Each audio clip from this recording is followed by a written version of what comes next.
مشرق حب محمد مطلع دیوان ما مطلع خورشید سقاس سینه سوزان ما بلغ العلا بكماله كشف التجى بجماله حسنت جميع خصاله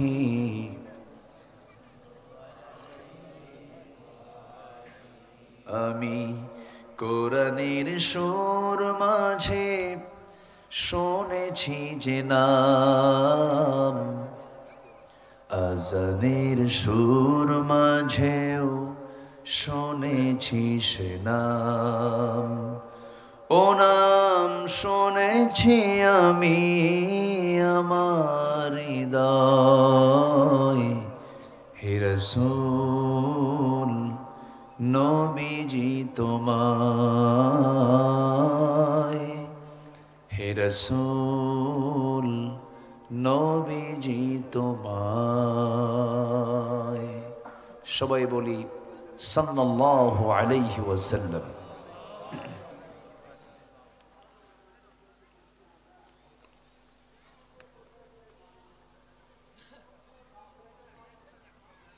কিশোরগঞ্জ জেলার কটিয়াদি উপজেলার পশ্চিম চারিপাড়া আল আমিন ইসলামী যুব সংঘ মাহফিল ইন্তেজামি কমিটি কর্তৃক আয়োজিত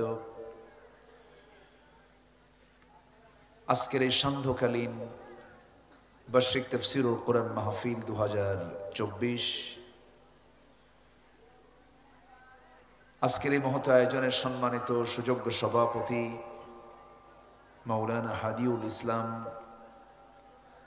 আজকের মাহফিলের প্রধান আলোচক মুফতি আতিকুল্লাহ হাফিজাহুল্লাহ, আজকের মাহফিলের বরেণ্য অনারেবল চিফ গেস্ট প্রধান অতিথি বিশিষ্ট শিল্পপতি ইসলাম দরদী ব্যক্তিত্ব জনাব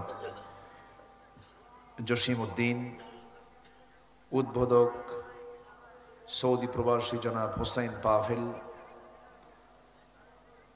আজকের মাহফিলের সম্মানিত সঞ্চালক আল আমিন ইসলামী যুব সংঘের সম্মানিত সুযোগ্য সভাপতি মোহাম্মদ আবু হানিফ সাহেব, উপস্থিত হাজরাত উলামায়ে কেরাম, ফদলা ইজাম, সুশীল সমাজ, জাতির শ্রেষ্ঠ সন্তান, শিক্ষক মণ্ডলী, আজকের মাহফিলের প্রধান আকর্ষণ যাদেরকে নিয়ে আজকের এই সাজানো গোছানো বর্ণাঢ্য আয়োজন, তাওহীদের পতাকাবাহী, কালেমার ঝান্ডাবাহী, দ্বীন ইসলামের নরসারদুল বীর মুজাহিদ, প্রাণ প্রিয় সম্মানিত দ্বীনী ভাইরা, আড়ালে বসে আছেন শ্রদ্ধেয়া সম্মানিতা মা বোনেরা, আলোচনার সূচনায় আনুষ্ঠানিকতার মধ্য দিয়ে আমার পক্ষ থেকে আবারও দিল খোলা সালাম, আসসালামু আলাইকুম ওয়া রাহমাতুল্লাহি ওয়া বারাকাতুহু। সবাই কেমন আছেন?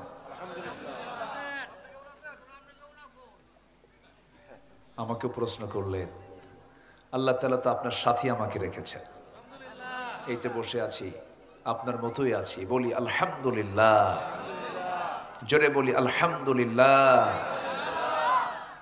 আমরা একটি নিরাপদ পরিবেশ পেয়েছি, প্রশান্তির তৃপ্তি নিয়ে মাহফিলে বসে কিছু কথা বলা, কিছু কথা শোনার পরিবেশ ফিরে পেয়েছি, আলহামদুলিল্লাহ। এই মাহফিল নিয়ে কত নাটক হতো দীর্ঘ 16 বছর, আমার মাহফিল অঙ্গনের 26 বছরের 16 বছর বিপরীত স্রোতে আমাকে কাটাতে হয়েছে, মুখোমুখি হতে হয়েছে বহুবার। রাস্তায় এসে রাস্তা থেকে ফেরত চলে গেছি, মাহফিল হয় নাই, ফেরেশতারা বন্ধ করে দিয়েছে। তো কমিটি ছিল আগে থানার কাছে দাগি আসামির মতো, থানায় যাওয়া আসা করতে করতে কমিটির জুতার তলা ক্ষয় হয়ে যেত, তবু অনুমতি মিলত না। সেই সংকট কেটেছে। এখন থানা নিজেই ফোন দিয়ে কমিটিকে বলে কিছু লাগবে কি? আমি কি ভুল বলতেছি? এই যে একটি সুন্দর পরিবেশ আমরা পেয়েছি, এটার সম্পূর্ণ অবদান যার, তিনি কে? আসতে বলবেন না, তিনি কে? তিনি কি পারেন? তিনি কি দেখেন? তিনি কি শোনেন? তিনি কি বুঝেন? তিনি কি জানেন? জানেন। আমরা কি কত মন্তব্য করেছি, তারাও মন্তব্য করেছেন 2041 বলে নাই? বলেছে। আবার আমরা অনেকে মন্তব্য করেছি না মরা পর্যন্ত উপায় নাই। কত চিন্তা, কত মত, কত পথ আমাদের মধ্যে খেলাধুলা করেছে, কিন্তু সম্পূর্ণ প্ল্যান পরিকল্পনা একমাত্র যিনি সূক্ষ্ম করেন তিনি আমার কে? আল্লাহ পাক। তিনি পারেন সবকিছু। তিনি সেই রব যে রব ফেরাউনকে একদম অস্তিত্বহীন করেছেন, নমরুদকে ন্যাংরা মশা দিয়ে বিদায় করেছেন, ফেরাউনকে পানিতে চুবনি দিয়ে মেরে ফেলেছেন। কত দাপুটে নেতা ছিল, আজকে তাদের কোনো অস্তিত্ব নাই, সব বিলীন করে দিয়েছেন। তিনি আমার কে? আল্লাহ তাআলা। সে আল্লাহর শানে আমরা সবাই বলছি আলহামদুলিল্লাহ। আবারও বলছি আলহামদুলিল্লাহ। চিৎকার মেরে বলছি আল্লাহুম্মা ইন্নী আসআলুকা আল হুদা ওয়াত তুকা ওয়াল আফাফা ওয়াল গিনা। সবাই বলি আল্লাহুম্মা আইন্নি আলা যিকরিকা ওয়া শুকরিকা ওয়া হুসনি ইবাদাতিকা। আমরা আল্লাহ তাআলার শুকর আদায় করে নিলাম। সম্মানিত হাজিরিন, এটা অল্প সময়ে মাহফিল কমিটি আমার সঙ্গে একটু যোগাযোগ করেছেন। আমি বলে দিলাম ভাইজান আমি তো পারবো না, যখন পারেন তখন দেন। আমাকে যখন একটু বেশি চাপ দেওয়া হলো, বললাম মাগরিব থেকে এসা পর্যন্ত হয়তো আমি একটু অল্প সময় আমি দিতে পারবো, হয়তো আমার আলোচনা শেষ হয়ে যাবে।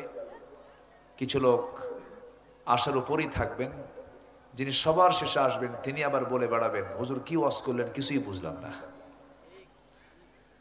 জুমার আজান হয় 12:30টায়, মুসল্লি হাজির হয় 1:29:29 আসান, এরকম আছে না? আচ্ছা, উনি আবার সবার শেষে বলেন হুজুর কি খুতবা দিলেন কিছুই বুঝলাম না। না, আমরা যতটুকু সময় পেয়েছি যথেষ্ট সময়, শুধু যদি নিয়ত থাকে যে যে কথাগুলো শুনতেছি এটা আমল করব। আমার দেশে নামাজি শ্রোতা বেশি না বেনামাজি শ্রোতা বেশি? বেনামাজি। হুজুর ওয়াজ শুনতে খুব মজা লাগে, তবে ওযুর কথা বলবেন না, খুব ঠান্ডা পানি আছে কি না? আচ্ছা, ওয়াজ শুনতে মজা লাগে কিন্তু নামাজ পড়তে সে মজা পায় না, এরকম কিন্তু বহু আছে। সম্মানিত ভাইয়েরা,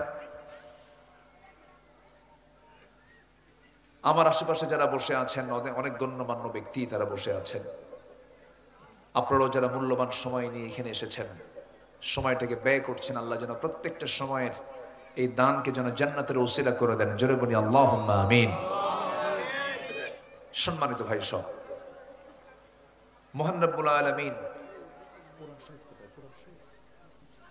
রব্বুল আলামিন পৃথিবীর প্রথম মানুষ যাকে দুনিয়াতে পাঠিয়েছেন তিনি আমাদের সবার বাবা, সবার পিতা। তার নাম কি বলুন তো? বলুন, তার নাম কি? আদম আলাইহিস সালাতু ওয়াস সালাম। এবং তাকে আল্লাহ তাআলা প্রথম জান্নাতে বানিয়েছেন। প্রথমে কিন্তু মাকে বানানো হয়নি। এরপরে যখন তার ভালো লাগলো না, আল্লাহ বন্ধু ছাড়া ভালো লাগে না, একটা আমার পার্টনার দিয়ে দাও। আল্লাহ তাআলা সেই সময় তাকে একটা পার্টনার দিলেন। বাম পাজরের হাড় থেকে তাকে বানানো হলো। সেই পাজরের হাড়টা একটু সোজা হাড়ে না বাঁকা হাড়? বাঁকা হাড়। এই জন্য খুলিকাত মিন দিলাইন, নারী জাতিকে আল্লাহ তাআলা একটু বাঁকা করে পাঠিয়েছেন, একটু বাঁকা প্রমাণ করেছেন। এটা কারণ আছে, এই বাঁকা না করলেও সংসার হতো না।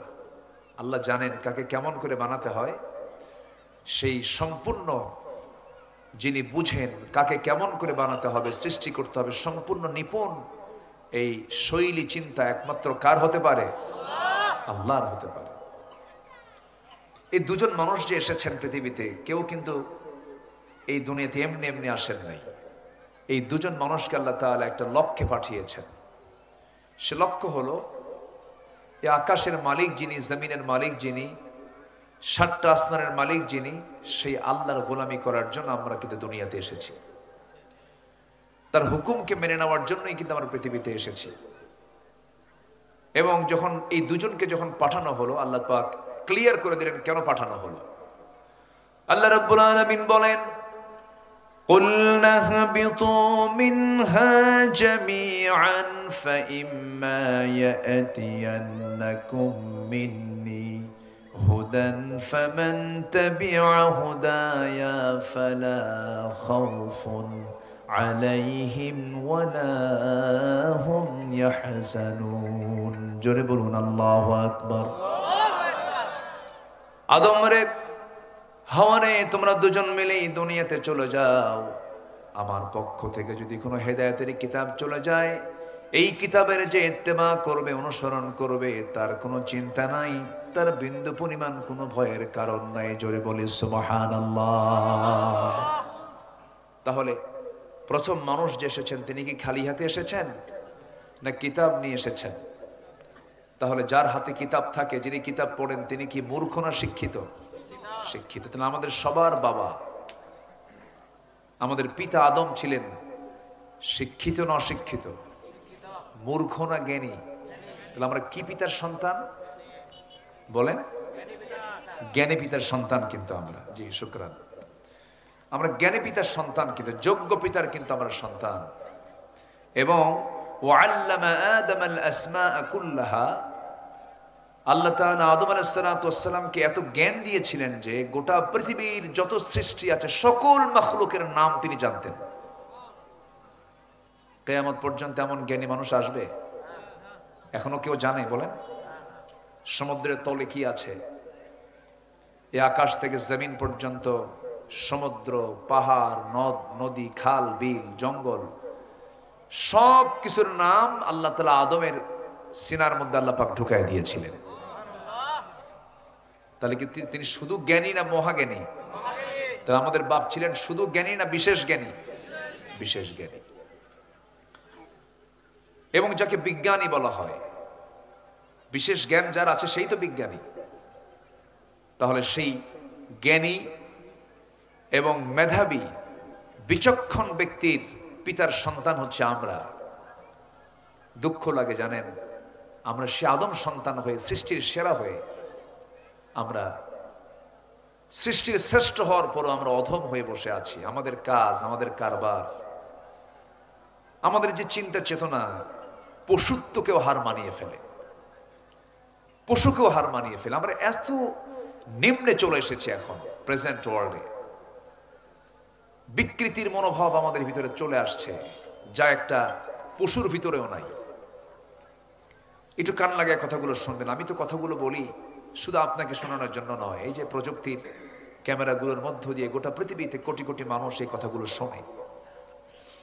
আজকে মানুষ বাঘকে দেখে, সিংহকে দেখে যে ভয় পায়, তার চাইতে আজকে মানুষ মানুষকে দেখে তার চেয়ে বেশি ভয় পায়।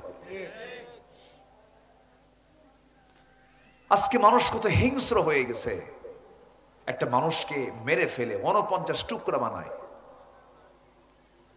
মানুষের চারিত্রিক মান এত নিচে নেমে এসেছে, মরা লাশ কবর থেকে তুলে ধর্ষণ করা হয়।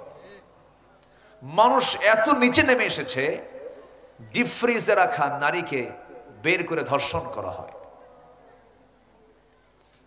আমরা এত নিচে নেমেছি। সম্মানিত ভাইয়েরা, এরকম ভরি ভরি কথা, ভরি ভরি এক্সাম্পল দেওয়া যাবে। কেমন মানুষ আমরা, যার পেটে আমি 9 মাস ছিলাম, আমি অসহায় ছিলাম। সেই অসহায়ত্ব দূর করেছেন যে মা আমার, সেই প্রাণ প্রিয়া, সে আমার সম্মানিত মাকে সন্তান হয়ে আমরা জব করতেছি, খুন করছি। আমরা মানুষ কিন্তু এগুলো করছি কেন? কি জন্য? আমরা কি অযোগ্য পিতার সন্তান ছিলাম? বলেন, আমাদের পিতা কি অযোগ্য না যোগ্য? মূর্খ না জ্ঞানী? শুধু জ্ঞানী না বিশেষ জ্ঞানী? আমরা কি করছি বলেন, আমরা কি না করছি? নিজের জীবনকে ধ্বংস করে ফেলতেছি। যুবকরা শেষ হয়ে যাচ্ছে, মাদকাসক্তে শেষ করে ফেলছে তাদের জীবন। নারী আসক্ত হয়ে পড়ছে, অবৈধ সম্পর্কে জড়িয়ে পড়ছে, নিজের বউ ভাল লাগে না, অন্যের বউ নিয়ে মারামারি করে। আমি কি ভুল বলতেছি এগুলো? আমি কি ভুল বলছি? বিকৃত চিন্তা মাথার মধ্যে চলে আসছে। সম্মানিত ভাইয়েরা, নিজের জীবনকে নিজে নাশ করে ফেলছি। এই জাতি এত বিড়ি খায়, এত বিড়ি এই জাতি খায়, ওরে বাপ রে বাপ। এক বেলা ভাত না হলে সমস্যা নেই, কিন্তু বিড়ি খাইতেই হবে। 53 বছর এই স্বাধীনতার বয়সে প্রত্যেকটা বাজেটে অর্থমন্ত্রীরা বিড়ির দাম কমাইছে না বাড়াইছে? বলেন, কমাইছে না বাড়াইছে? কিন্তু যারা বিড়ি খায় তারা কি বলে জানেন? প্রয়োজনে বাড়ি বেঁচে খামো। তুই কি বাড়াবি বাড়া। আবার মাহফিল এসে বলে কি, হুজুর বিড়ি খাও কি জায়েজ আছে? মানে উনি জায়েজের চেষ্টায় আছেন। আপনি জানেন না, বোঝেন না বিড়ি খাইলে কি হয়? লাঞ্চ নষ্ট হয়ে যায়, নিজের শরীর ধ্বংস হয়ে যায়। ওয়ালা তুলকু বিআইদিকুম ইলা তাহলুকা, তুমি তোমার নিজকে ধ্বংসের দিকে ঠেলে দিও না। তোমার এই জীবন নিয়ে আল্লাহ পাক প্রশ্ন করবেন, বিড়ি খাইছো কেন, এটারও প্রশ্ন হবে। আজকে মুসলমান নামাজ পড়ে না। আমরা যোগ্য পিতার সন্তান, আমরা শিক্ষিত পিতার সন্তান, সচেতন পিতার সন্তান, আজকে নামাজ পড়ে না। মাত্র অনলি 5% মুসলমান আমার দেশে নামাজ পড়ে। যে দেশে 92% মুসলমান, লেটেস্ট জরিপ এসেছে এটা, আমাদেরকে আগে কম দেখানো হতো, কম বলা হতো। এখন 92% মুসলমান আমার দেশে বসবাস করছে, আলহামদুলিল্লাহ। কিন্তু মুসলমানদেরকে সাজানো হয়নি। বিগত 16 বছর গুরুত্বপূর্ণ পদে থেকেছে ওই 8% লোকগুলো। আমার কথা কি বুঝতেছেন আপনারা? গুরুত্বপূর্ণ পদগুলো নিয়েছিল হলো 8% লোকগুলো। অথচ ট্যাক্স আমরা যদি দেই 92 কোটি টাকা, তারা দিয়েছে 8 কোটি টাকা। তাহলে বেশি ট্যাক্স কারা দেয়? আমরা দেই। অথচ সুযোগ সুবিধা ভোগ করেছে ওরা। সেই পথ বন্ধ হওয়ার পথে, ইনশাআল্লাহ বলেন, জোরে বলে ইনশাআল্লাহ। তাদের পথ আমরা বন্ধ করব না। তারা যা পাবে ন্যায্য, তারা সেই ন্যায্য পাওনা পাবে। কিন্তু 64 জেলার ডিস্ট্রিক্টের 50টা ডিসি হবে ওই 8% লোক। এটা হতে দেওয়া যাবে না। আমার দেশটাকে তারা গ্রাস করতে চায়, কিন্তু এদেশের মানুষ স্বাধীন চেতা, খেপে খেপে খেপে না। যদি খেপে যায় দেশের জনগণ, তখন আর ছাড়ে না। তার বড় প্রমাণ আমরা কয়েকদিন আগেই পাইলাম। পাইছি না? পাইছি।